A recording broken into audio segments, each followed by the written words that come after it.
को आगे बढ़ाते हुए प्रार्थना करूंगा वृंदावन से पधारे स्वामी श्री चेतन भास्कर जी महाराज से कि वे 10 मिनट के लिए अपने विचार रखेंगे और सभी से प्रार्थना रहेगी कि जो समय निर्धारित किया जाएगा उसी में आप निर्वाचित कर सकते हैं।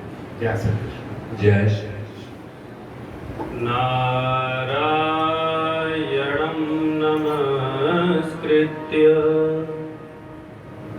नरं चैव नरोत्तमं देवीं सरस्वतीं व्यासं ततो जयमुदीरये। सीतानाथ समारम्भां रामानन्दार्य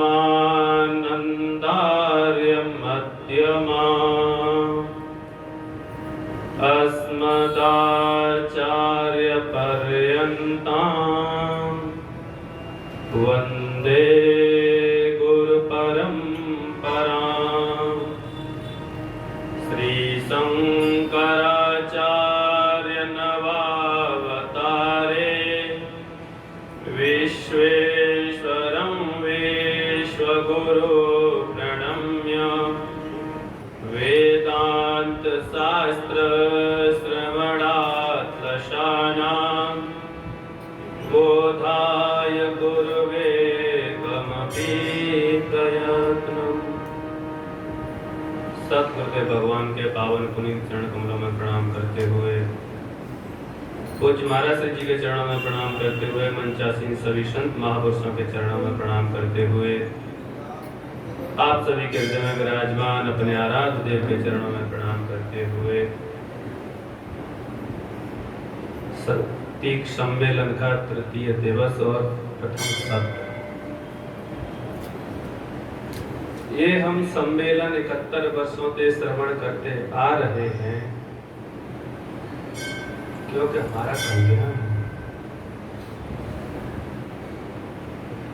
साधक जब साधना की कसौटी पे चलता है या उसका अनुसरण करता है तो सबसे पहले एक ही बात याद रहनी चाहिए जो कि हमारे महाराज जी का सूत्र है, सावधानी ही साधना। अभी हमारे संत महापुरुष बैठे थे, हमें बहुत बुरा लगा इस चीज को कि हम 71 वर्षों से ऐसे संत महापुरुषों के सानिध्य में रहकर सत्संग नित्य श्रवण करते हैं और हमारे गोयल साहब जी ने उस डंडी को जो विष्णु भगवान का स्वरूप होता है इसे झकझोर दिया। सीधा कराने के लिए आपको अधिकार नहीं है इस दंड को स्पर्श करने का। ठीक है ना? ठीक है। क्योंकि दंडी स्वामी के दंड को स्पर्श करने का एक दंडी स्वामी को ही अधिकार होता है। इस बात को ध्यान रखना चाहिए। आपने ये कुत्ता मारने वाला डंडा समझ रखा ना? ऐसा नहीं है महाराज, हाथ में लगा। आपने स्पर्श नहीं करना चाहिए था। कुल मिला के ये बात है बस।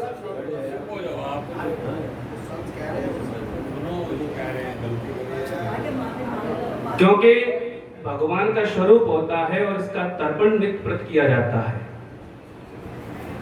हम लोगों को अधिकार नहीं है स्पर्श करने का। इसलिए कोई भी दंडी स्वामी जब निकल के जाते हैं तो लोग प्रणाम करते हैं। उस संत को प्रणाम नहीं करते हैं, उस दंड को प्रणाम करते हैं, क्योंकि वो दंड भगवान विष्णु का प्रतिनिधित्व है, भगवान विष्णु का स्वरूप है। जब किसी संत को समाधि दी जाती है दंडी स्वामियों को, तो ये दंड उनके सीने पर रख के समाधि दी जाती है। तो कहने का तात्पर्य है कि हम जो साधना के मार्ग पर चल रहे हैं इसमें बड़ा कठिन मार्ग होता है। भक्ति का मार्ग कोई ऐसा नहीं है। महापुरुष कहते हैं ये भक्ति के मार्ग पर चलने के लिए बहुत कुछ सोच समझना पड़ता है। जो हम सेवा करते हैं और एक कोई थोड़ी सी हमसे गलती हो जाए तो जितने जन्म से हम सेवा करते आ रहे हैं वो सब बराबर हो जाते हैं। क्योंकि ये जो भारत भूमि है ये साधना की भूमि है। ऋषियों की भूमि है, संतों की भूमि है। गायन्ति देवा किल गीतकानि धन्यास्तुते भारत भूमि भागे। ब्रह्म पुराण के अंतर्गत कहते हैं देवता भी गायन करते हैं, भगवान से प्रार्थना करते हैं कि हमें एक बार इस भारत भूमि में, इस भारत देश में हमें जन्म दे दो। क्यों? स्वर्गा पवर्गा पद मार्ग भूते, क्यों यहां जाने के बाद हमें साधना करने का अवसर मिलेगा और उस साधना का फल स्वर्ग और अपवर्ग है। लेकिन देवता स्वर्ग तो नहीं चाहते, अपवर्ग चाहते हमारे के। और वो जो अपवर्ग है वो माता शक्ति भी हमें देती है। स्वर्गापवर्ग दे देवी नारायणी नमोस्तुते, दुर्गा सप्तशती। उस देवी के अंदर सारी क्षमता शक्ति है हमें देने के लिए, लेकिन पात्र हमें बनना पड़ेगा। अगर हमसे कोई भूल होती है इस मार्ग से अनुसरण करने में, तो केवल गुरु के अलावा और किसी में शक्ति और सामर्थ्य नहीं है कि हमें बचा सके।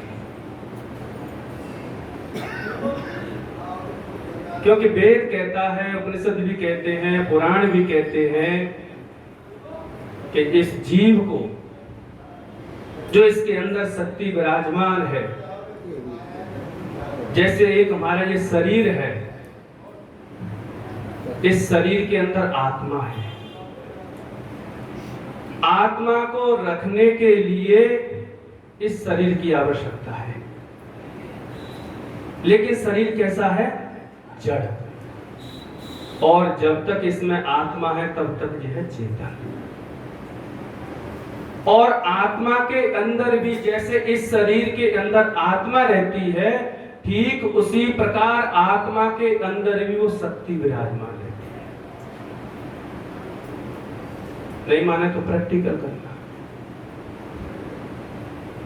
हम जब नाखूनों का वेद कहता है मुंडक उपनिषद कि जब नाखून काटते हैं तो कोई दर्द नहीं होता है, क्योंकि जड़ है। बाल कटाते हैं कभी दर्द नहीं होता है, और थोड़ी सी अगर त्वचा स्पर्श हो जाए तो कैसा होता है।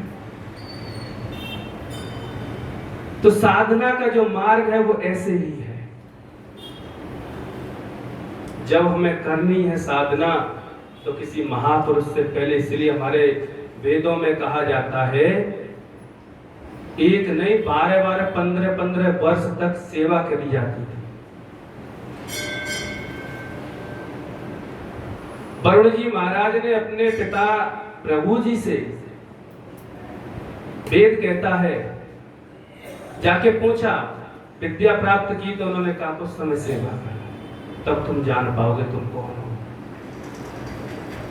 क्योंकि ये शरीर, वेद कहता है, न तुम स्त्री न पुमानसी न उत्वा कुमारी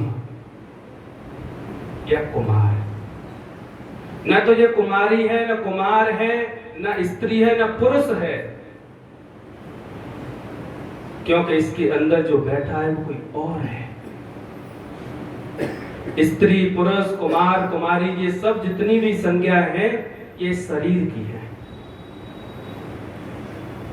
तो जब प्रभु जी महाराज से उनके पुत्र वरुण ने पूछा तो कई बार उन्होंने बोला, तो कभी जाके कह देते कि अन्न ब्रह्म है, कभी कह देते जल ब्रह्म है, कभी प्राण ब्रह्म है। तो कई वर्षों तक सेवा करवाई, क्योंकि सेवा करने से ही हमारे अंदर संस्कार बनता है साधना करने का।